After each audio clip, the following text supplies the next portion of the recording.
Hi, and welcome to my review of Slaying the Vampire Conqueror by Carissa Broadbent.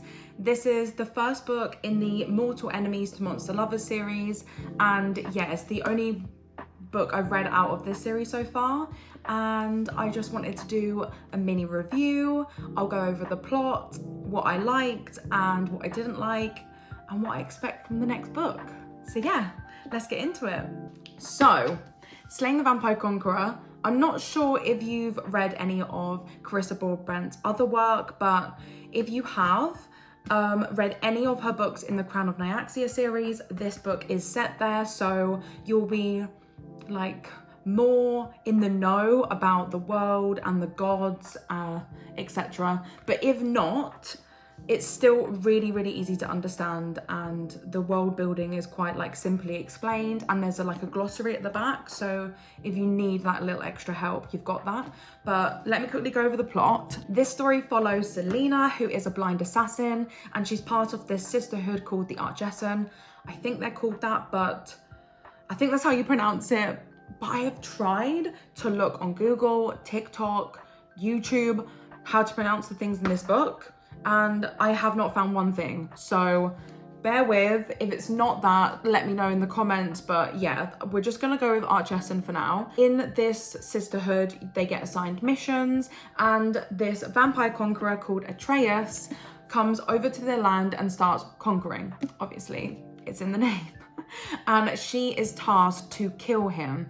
But in order to do that, she needs to first infiltrate his camp, pretend to be a seer, which all bloodborne vampires have, to help them win battles. And yeah, she just has to get close to him, and the story basically follows them and about him conquering their land and about her trying to infiltrate his army, basically. I think that's the good gist of it. I'll link the synopsis in the description below.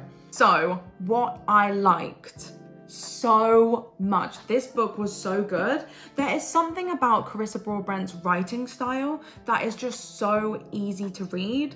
And the way she world builds isn't like an information dump, it's not complicated, it's so easy to pick up. So from the get-go, it's just so easy to read for hours and hours and get through so much of the book. I love it. I love it when a book does that.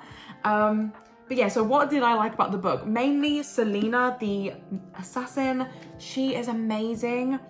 Like, I'm just addicted to her, because throughout the whole book, there's battles and there's a lot of situations where they depend on her, and they would not make it through a lot of situations without her. And I really like that, because a lot of the time it's always the men rescuing, and it's always the guys doing all of the heavy lifting, but she can hold her own, and she's just a badass. Freaking loved her. I also loved the getting to know more about the bloodborne vampires, because if you've read any of her other books in the Crown of Nyaxia world, we know a lot about the Nightborn, but we don't know a lot about the bloodborne. So that was a really good take on it. Like, just knowing and finding out more about them, that was kind of cool. Also Atreus in general, their moments together. I mean, it's in the name, enemies to lovers, so this is not spoilers, okay? But I just love all of their intimate moments, and that's not the physical.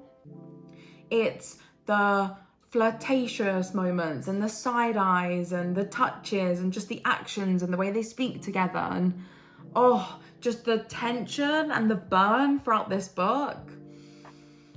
It just had my heart melting. I really loved them. What else? Sorry, there's just so much I love, and I really struggle with these reviews to be concise and not ramble on for 15-20 minutes. However, the battles in this book were top tier. The stakes were always high. Like, stuff happened you wouldn't expect to happen. I was always on the edge of my seat.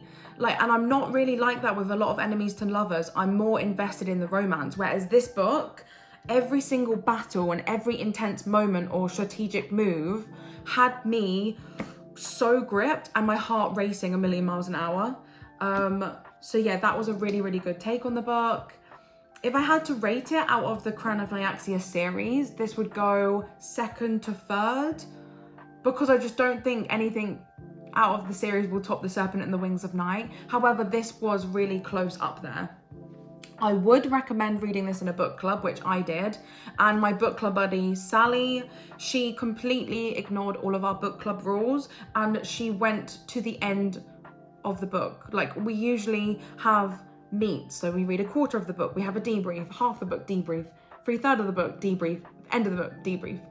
Sally, we didn't even have one debrief, I don't think. We might have had a mini debrief quarter of the way through, and then she stormed to the end. She did ask permission and I said, well, look, you go for it, but she could not put this down.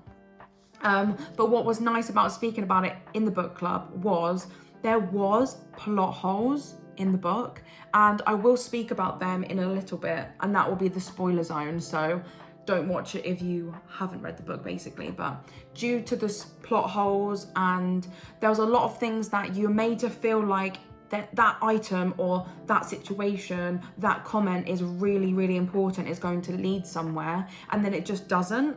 So you're left with a lot of assumptions and you having to kind of fill in the gaps because Broadbent never kind of follows through with it.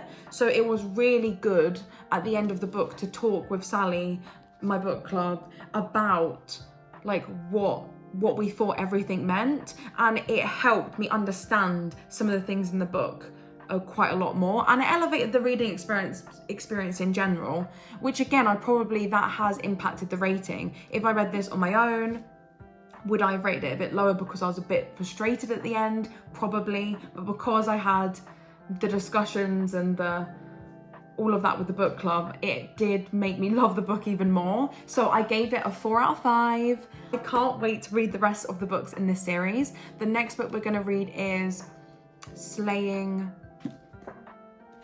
the Shifter Prince, and I have heard such good things about it. So many good things. That I've seen that book more than this book and any other book in the series, but I wanted to read them in order. So that book's next. If you've read it, let me know and tell me if it's good, because I'm dying to know. So I'm going to speak about what really got on my nerves now, but I'm going to go into Spoilerville. So yeah, tread with caution. I am going to be doing spoilers. What really bugged me at the end was when Atreus is now like free of his curse. Selena, she's like been knocked out for 2 days or something, and she comes around. She thinks he's gonna kill her, but then he doesn't, and he's like, yeah, we've taken over the castle and we're starting like the rebuild.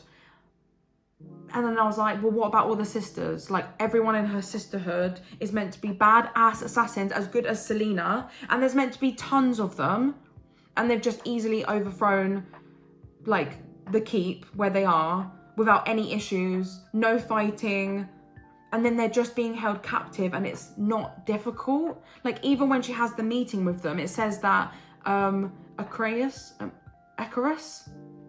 I don't know if I'm saying that right. Again, freaking loved him. He had such a good thing to the book. Like, the side characters were really good as well. Should have said that at the beginning, but oh well. But yeah, he just brings them in, and it's like not even an issue.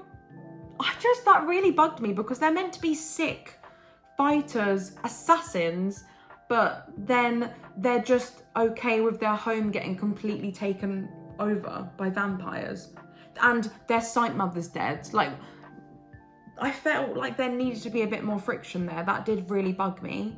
Also, another point about the sisters, where were they when she tried to contact them in the keep before going in, like trying to defeat the king and leaving? Like, not even one of them was about, and that wasn't explained. Like, Sally said that she thinks the sight mother was like kind of trapping Selena's like channel, so she couldn't contact the sisters properly. But again, we're left to assume this. Like, you're telling me no one was in the keep. It doesn't add up. Oh, that really frustrated me. Like, there were some things about the book that did bug me. Overall, I freaking loved it, but I just hate when the reader has to fill in the gaps. Like, that's not the point, right? And even though I liked the ending, I just did expect more. I don't know. And I think that's because I thought this was a standalone, whereas actually it is going to be part of the characters within this book will turn up in the next duology that she's doing, the Bloodborne duology. So maybe I just expected a bit more. But yeah, I just was left a bit underwhelmed at the end. Yeah, that did bug me a bit. Like, I didn't expect it to be all fairy-dairy and I don't know. There was just some things that didn't slap for me. Other things that I really did love, though, that I can say because it's spoiler town now, was I really, really loved Acreus. Acreus? That's how you say it? Like his jokey banter with her. And you know when they were in the, like, on the mountain trying to get to the king and he was getting really agitated with Selena. Like, I loved that the other soldiers were backing her up, being like, let her work, blah, blah, blah, blah. Obviously he's grieving because of the awful thing that happened to all of their friends and family on the island. Ugh, heart-wrenching. But yeah, I really love that bit. And I did predict that the Sight Mother was actually the one controlling everything and the king, to be fair, I didn't even think there was a king, but he was just a puppet. He was basically dead. I don't really want to I don't want to ramble on and on. All in all, a really, really good read. I can't wait to read the other books in this series. I hope they're not all copy paste because I know that can happen in like a series like this. I kind of want some crazy endings.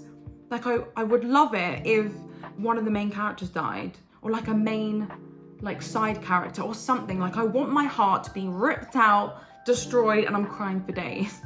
I know that's not the norm, but I just want something different, like to be shocked. I really did think that some like Selena or Atreus was gonna die in this, so when they didn't, I know I should be happy. Maybe that's a toxic trait of mine, but I was kind of disappointed in a way. But yeah, still loved it. But yeah, expect more reviews of this Mortal Enemies to Monster Lovers series in the future. So if you like this one, look out for that one.